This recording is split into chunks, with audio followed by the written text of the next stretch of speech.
Salut à tous, bienvenue sur B et pour Build. J'ai été absent pendant un moment. Je suis tombé malade à nouveau. Je ne sais pas ce qui s'est passé les gars. Je me suis senti vraiment malade, alors soit mon rhume n'est pas complètement parti et il est revenu avec vengeance, soit j'ai attrapé un autre rhume. Je ne sais vraiment pas, je ne sors pas beaucoup donc j'ignore ce qui se passe. Mais quoi qu'il en soit, je suis de retour, je suis sur pied. Vous me verrez prendre les choses plus calmement ces prochains jours. Mais j'ai beaucoup à faire. Nous y revoilà, les pièces sont arrivées, et j'ai tellement de boîtes que mon salon en est rempli. Impossible de sortir par la porte, j'ai donc tout amené à l'atelier. Nous allons ouvrir et tester l'ajustement de certains éléments. Je vais solliciter votre avis sur la construction de certaines choses. Je vais essayer de vous donner une mise à jour sur le panneau de car, et on va bricoler des trucs sympas. Ce sera une journée amusante, restez à l'écoute.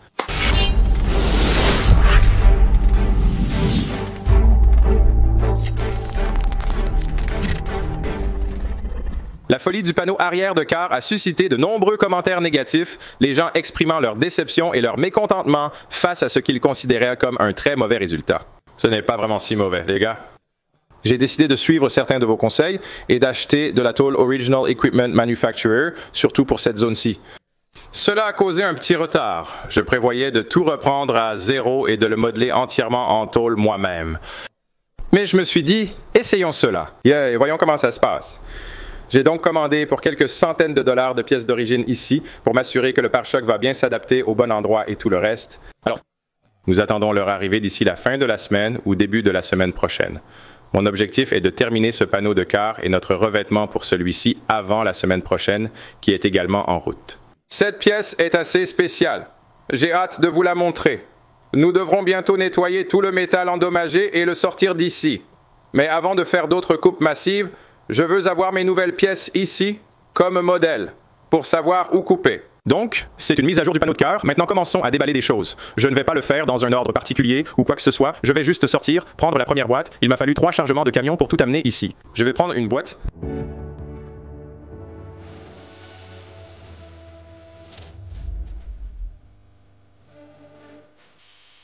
Première boîte ouverte. Je me demande pourquoi j'ai essayé une construction si économique. Alors j'ai acheté cette porte en sachant qu'elle était endommagée parce que j'étais sur un budget serré, mais elle était seulement environ 100 $ moins chère qu'une porte sans dommage. Je regrette maintenant de l'avoir achetée, mais en tout cas, il y a une très petite bosse juste ici. Pas de souci. Un peu de mastic suffira à combler le trou circulaire. Il y a un autre trajet, puis vous arriverez ici. Et cela va nécessiter beaucoup de travail, du métal autour. Ce bord est un peu relevé, il faut donc le rabattre à coups de marteau. Il faut aplatir cela car cela a créé un point haut qui pourrait devoir être tiré quand je tire ici et martèle ici. Cela devrait sortir et ensuite vous avez cette énorme pliure ici et si vous allez voir notre autre porte, c'est juste un endroit plat qui est censé être plat tout le long. Donc cela doit redevenir plat. Je dois enlever toute cette pliure ici, ce qui pourrait être assez délicat. Donc c'est notre nouvelle porte de remplacement. Au moins c'est le bon côté sur la voiture et tout le reste. Donc une bonne quantité de travail va y être consacrée, mais ça... Nous l'avons eu à très bon prix. Passons à la prochaine boîte.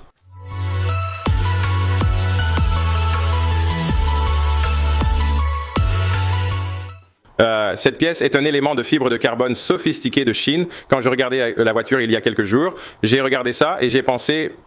Oh, je dois acheter cette pièce ici. Et puis je l'ai commandée et j'ai oublié à ce sujet. Et quand elle est arrivée, j'ai réalisé que je venais de me souvenir que j'avais la bonne pièce dans le jardin. Mais bon, je l'ai commandé par accident. C'est un joli morceau de fibre de carbone brillant pour aller sous le capot. Eh bien, nous nettoierons le reste de cela pour qu'il ne semble pas s'y déplacer. Prochaine boîte.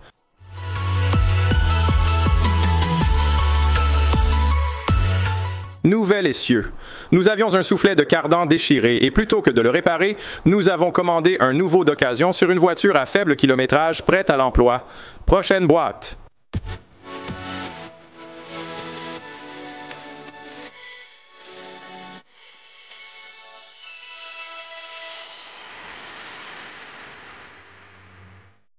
Honnêtement, je ne sais même pas par où commencer avec ceci, mais ce sont des ailes élargies de style Liberty Walk. C'est une situation intéressante car elles sont fabriquées par Duraflex, qui est une grande entreprise de marque qui fabrique ses propres kits personnalisés, et ils les appellent les Duraflex Liberty Walk, ce qui est tout le monde en ligne utilise Liberty Walk, c'est l'abréviation de Liberty Walk, ailes élargies.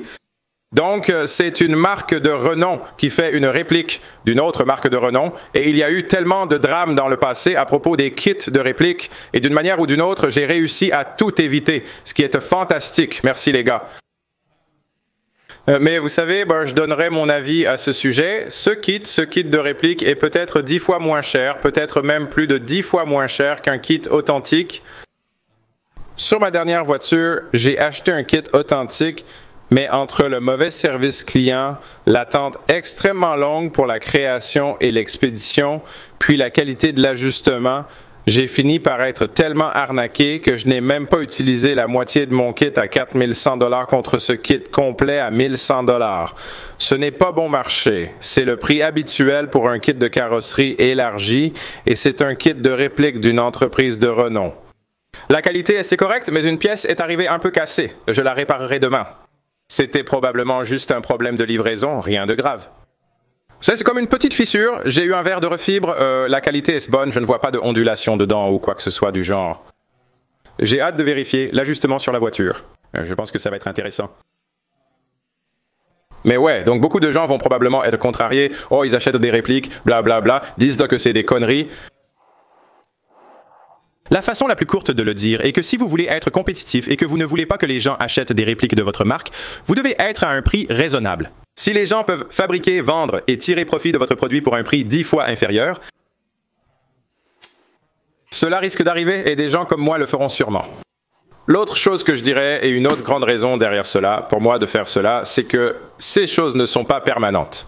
Mon ami Kizil Salim, alias Kizil, a lancé sa propre entreprise de kits de carrosserie et ils vont bientôt produire un kit de carrosserie large R35. Je déteste que presque toutes les GTR à carrosserie large soient une Liberty Walk. Je ne voulais pas que la mienne en soit une, mais vu le peu de temps et la rapidité à laquelle je veux la mettre sur la route, je les achèterai pour l'instant et supporterai les répétitions temporairement jusqu'à ce que mon ami entreprise sort leur R35S, nous obtiendrons cet ensemble et nous les mettrons sur la voiture et ce sera un jour heureux et ce sera en quelque sorte la fin des modifications pour cette construction. Donc ce sont ces mesures à moitié, en gros je ne les achète que pour les utiliser un peu jusqu'à ce que Live to Offend crée leur kit R35, donc c'est l'histoire derrière ça. J'ai dit qu'il y aurait un peu de bricolage, je vais voir si mes goupilles à Cléco s'adapteront dans les trous de Ripnot sur le... Le kit semble être une réplique très fidèle, avec les trous de boulon exactement au même endroit que l'original. J'aimerais maintenant essayer d'ajuster ceci à la voiture. Alors, commençons à bricoler.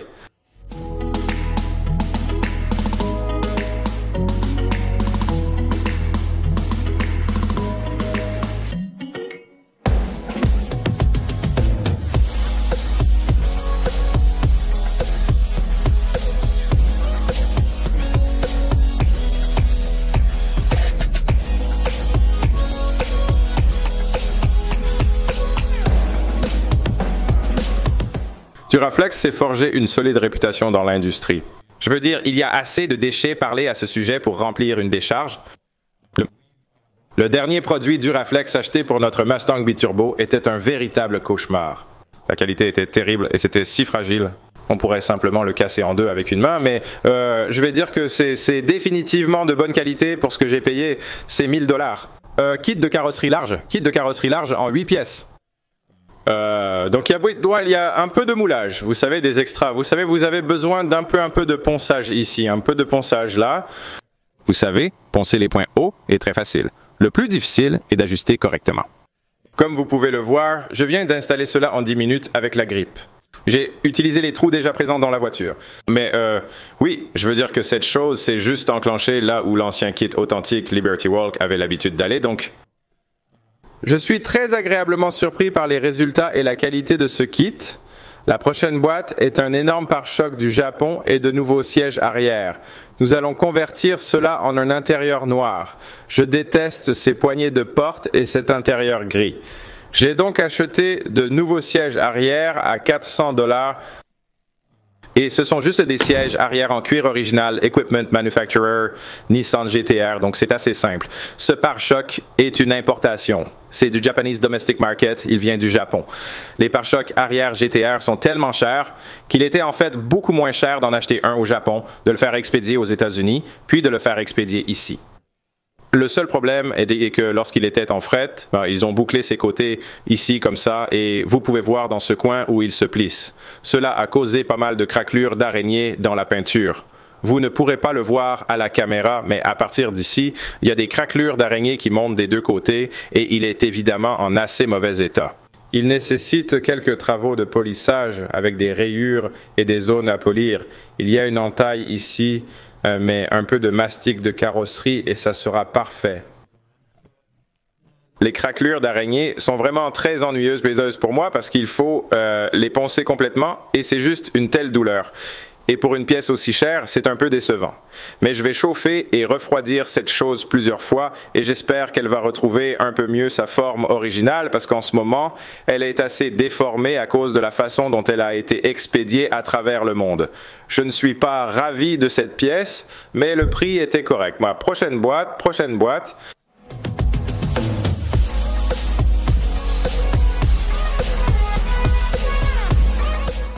Ce sont clairement des bas de caisse. Je ne savais pas que l'intérieur ressemble à du carbone. Il est même écrit intérieur en carbone. Je ne sais pas si c'est juste la première couche, ni pourquoi une entreprise ferait du fibre de verre à l'extérieur et du carbone à l'intérieur. Malheureusement, ça semble être de mauvaise qualité. Il y a ici de sérieuses ondulations et des indentations et des choses comme ça. Mais testons cela de l'autre côté pour voir ce qui se passe. D'accord, mais ça ne semble pas être un réel problème. C'est la pièce qui se pince contre la paroi latérale, je pourrais donc l'utiliser. Donc certains de ces rivets à pousser en plastique pour le maintenir en place. Et je redresserai le haut moi-même, mais dans l'ensemble, il semble en fait qu'il va s'adapter assez bien. Oh, l'association avec le kit Liberty Walk pourrait sembler étrange, mais nous devrons nous adapter. Revenir au bas de caisse original Equipment Manufacturer reste une option. Nous avons également un béquet de coffre en fibre de carbone. Un petit béquet style queue de canard. Je pense qu'en fibre de carbone, mais ça rend bien. Je ne savais pas qu'il était en fibre de carbone en le commandant. Je pensais le peindre en blanc, mais finalement j'aime bien son apparence en fibre de carbone. Nous aurons une aile en fibre de carbone noire montée sur le coffre. Dites-moi dans les commentaires si on la laisse blanche pour s'accorder avec le coffre et le béquet blanc ou si on la laisse en fibre de carbone pour correspondre à l'autre aile. J'hésite, mais quand elle arrive dans une si belle fibre de carbone brillante, je n'ai pas envie de la peindre tout de suite. Prochaine boîte.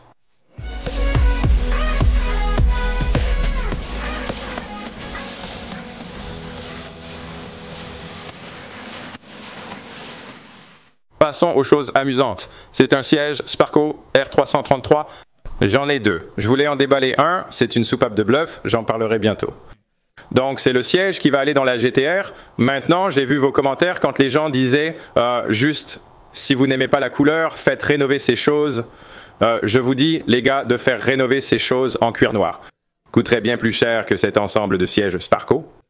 Mais aussi, vous savez, j'ai regardé beaucoup de gars qui ont beaucoup de GTR chers et ils échangent tous leurs sièges, ce qui me conduit à penser que ce ne sont probablement pas les sièges les plus confortables du monde ou qu'ils n'ont pas un très bon soutien pour les virages. Mais si pour une raison quelconque, je ne peux pas faire le siège chauffant comme donc ceux-ci ont un chauffage de siège, et si je ne peux pas transférer cela de ce siège à ce siège, alors je vais probablement juste aller acheter des sièges GTR noirs parce que je veux garder les sièges chauffants ici en Oregon. C'est un peu une nécessité pour moi, j'aime vraiment beaucoup avoir des sièges chauffants dans ma voiture de tous les jours, donc c'est là où nous en sommes avec ça, mais je veux dire juste en m'asseyant dans celle-ci, tout de suite, ça a l'air super et c'est très très confortable. L'autre partie est cette soupape de décharge Go Fast Bits et cette chose est vraiment cool parce qu'elle a une ventilation réglable depuis l'atmosphère. Si vous tournez cette chose, elle va ventiler plus ou moins à l'atmosphère. Donc essentiellement, vous pouvez rendre votre soupape de décharge plus forte ou plus silencieuse lors des changements de vitesse, ce qui va être vraiment génial. J'ai le nez qui coule, mais je n'ai pas beaucoup construit aujourd'hui, même si je suis impressionné par mon installation de carrosserie large. C'était plutôt solide, mais je veux installer ces gars-là. Je vais aller de l'avant et déballer l'autre et installer nos nouvelles soupapes de décharge.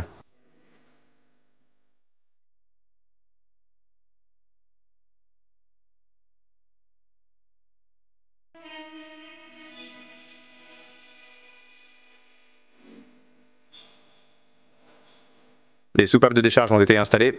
C'est une installation très très rapide, donc si quelqu'un cherche des mods à la maison et que vous êtes un débutant, c'est définitivement quelque chose de facile à faire. Ces soupapes de décharge, je suis tellement excité parce qu'elles ont le réglage de ventilation réglable. Le son que. Le mélange du son de l'admission et de l'échappement va produire un bon son d'enroulement et tous les autres bons sons que nous allons obtenir. C'était une chose que je voulais garder secrète, donc je ne l'ai pas apporté et déballé, mais c'est un système d'échappement extrêmement haut de gamme et très très cool pour cette voiture. En mélangeant tout cela, nous obtiendrons une voiture au son exceptionnel. Je pense que ce sera une égalité parfaite avec ma 240 alimentée par M5, mais ça va sonner différemment, car vous avez évidemment le bobinage du turbo et tout le bon matériel sur cette voiture. Contre un 10 de navigation totale, donc ce ne sera pas la voiture la mieux sonnante que j'ai, mais je pense que ce sera un son totalement différent. Ce sera très agréable. Pour un conducteur quotidien, je vais m'arrêter là. Merci d'avoir regardé et dites-moi ce que vous pensez de toutes les pièces. Désolé de ne pas en faire plus, je vais essayer de me bouger demain malgré le froid. J'ai la tête dans le brouillard et je me suis blessé en installant la soupape, ce qui ne me serait pas arrivé normalement.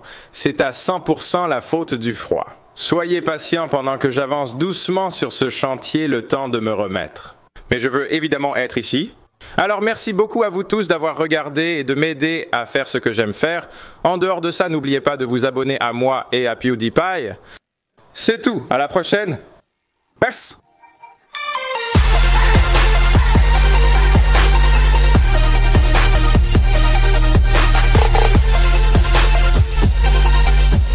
Hey.